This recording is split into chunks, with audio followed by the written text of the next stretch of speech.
गोष्टीचे नाव आहे कोल्ह्याला द्राक्षे आंबट।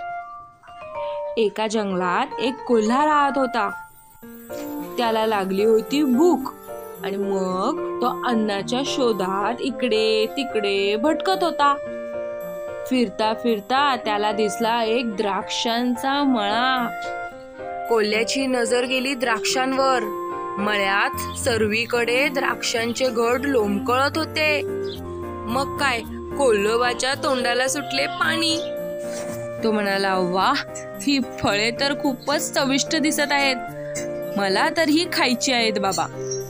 तो ती द्राक्ष घेण्यासाठी टुन टुन उड्या मारायला लागला।